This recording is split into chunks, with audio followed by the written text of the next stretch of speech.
Ciao a tutti ragazzi, io sono Umberto e benvenuti in questo mio nuovo video. Oggi voglio parlarvi di un'inquietante e terrificante bambola che si dice sia maledetta. La bambola in questione è appunto Robert.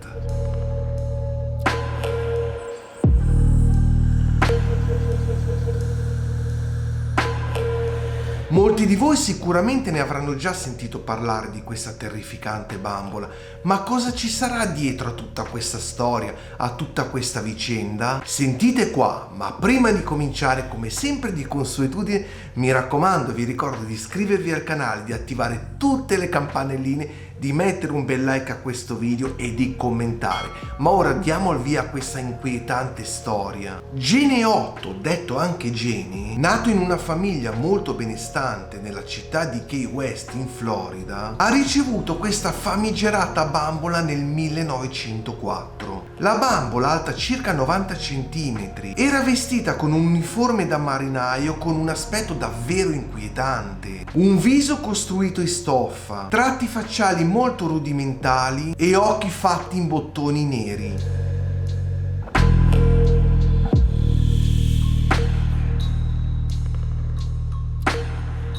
Questa storia racconta che la tata appunto di questo piccolo, in conflitto con la famiglia Otto, maledisse questa bambola prima di regalarla a Gene, infondendola con una vera e propria forza maligna.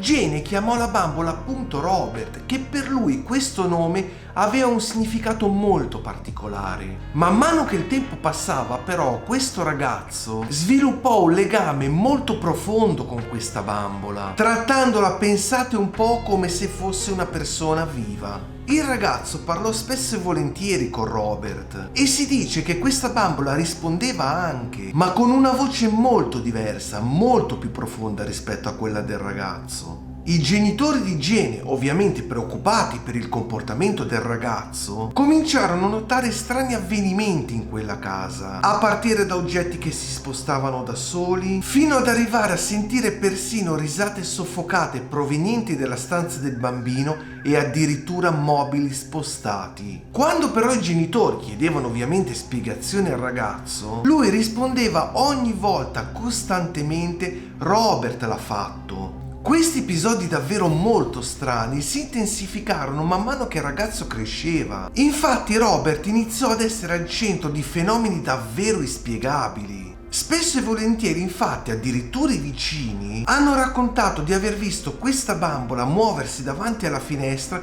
osservando costantemente la strada. In altre occasioni, invece, la famiglia Otto affermò di aver sentito passi leggeri ma molto veloci provenienti dai corridoi, come se in qualche modo la bambola si muovesse da sola, corresse addirittura. Il ragazzo, appunto Gene, una volta diventato adulto, lasciò questa casa e si trasferì in Europa per studiare arte, ma al suo ritorno, che nel frattempo si sposò anche con una donna di nome Anne, decise di riprendere la sua amata bambola e di portarla con sé. Nonostante le continue obiezioni della moglie, perché la moglie non voleva tutto questo, Gene creò addirittura una stanza personale per questa bambola al terzo piano della loro casa. Questa stanza divenne per Robert una specie di santuario, dove Gene tra l'altro ci passò gran parte del suo tempo. Col passare degli anni, nonostante fosse adulto, Gene iniziò a dimostrare comportamenti sempre più ossessivi nei confronti di Robert. Non so bene spiegarvi, raga, è come se comunque la bambola avesse una sorta, di influenza su di lui. Anne, come tra l'altro anche molti altri, si sentiva particolarmente a disagio con questa bambola. Infatti Anne chiese molto spesso a Gene di rinchiudere Robert in una cassa di legno o comunque di relegarlo in soffitta. Ma quando questo ragazzo sentì queste parole, quello che Anne anche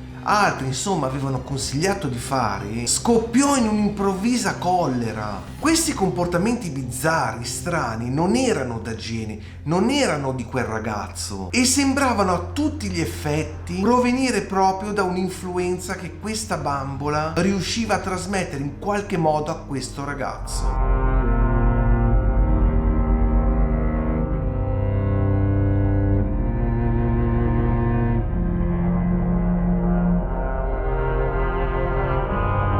Molti testimoni, tra cui amici di Jenny e amici di Anne, affermarono che il comportamento di questo ragazzo cambiava drasticamente quando era in presenza della bambola. Diventava infatti molto irascibile e irritante, ma soprattutto a volte anche pericoloso. Dopo che purtroppo Jenny lasciò questo mondo nel 1974, Anne vendette questa casa. E a Robert cos'era accaduto però? Robert rimase sempre lì tra le vecchie cose del marito a prendere polvere. Ad un certo punto però nuove persone acquistarono questa casa e anche loro iniziarono a notare degli strani avvenimenti in quell'abitazione, molto simili tra l'altro da quelli vissuti dalla famiglia Otto. La bambola, lasciata comunque sempre in soffitta, veniva in ogni caso trovata spesso e volentieri in diverse stanze di questa casa. Come detto prima, infatti sembrava che si spostasse da sola. Pensate ragazzi che i figli dei nuovi acquirenti affermarono che spesso e volentieri Robert li osservava e li spaventava, ma non solo durante il giorno, soprattutto di notte. Anche questi nuovi abitanti dell'abitazione iniziarono a dire di vedere i mobili che si muovevano da soli e che sentivano le stesse risate soffocate provenienti da qualche parte della casa, quando in casa però, a parte i genitori, non c'era nessuno. Man mano anche qui che il tempo passava, la reputazione di Robert come bambola maledetta continuò a crescere e proprio per questo motivo fu donata al Ford Est Museum di Key West, dove è tuttora esposta. Nonostante però sia chiusa in una teca di vetro come Annabelle, ecco, per farvi capire, sia i visitatori che il personale di questo museo continuano a segnalare strani fenomeni. Molti ad esempio dicono di sentire un freddo improvviso, ma non tanto nella stanza, soprattutto vicino a Robert, e di vedere i suoi occhi seguirli mentre la gente si muove. Ma non è finita qui, raga, perché l'espressione del suo viso cambia. Pensate che addirittura in base a come viene guardata dalle persone, sembrerebbe che l'espressione facciale di Robert continui a cambiare, continui a variare, come se, raga, davvero fosse viva questa bambola. Una delle storie più inquietanti che si aggirano attorno a Robert riguarda proprio una maledizione che colpirebbe chiunque la tratti con mancanza di rispetto. Secondo i custodi di questo museo, fa una foto a Robert senza prima chiedergli il permesso, che in teoria tra l'altro apro un attimino una parentesi, basta semplicemente un gesto di saluto in forma educata, ecco. Accadrebbero eventi davvero molto sfortunati a queste persone, come ad esempio incidenti stradali e malattie.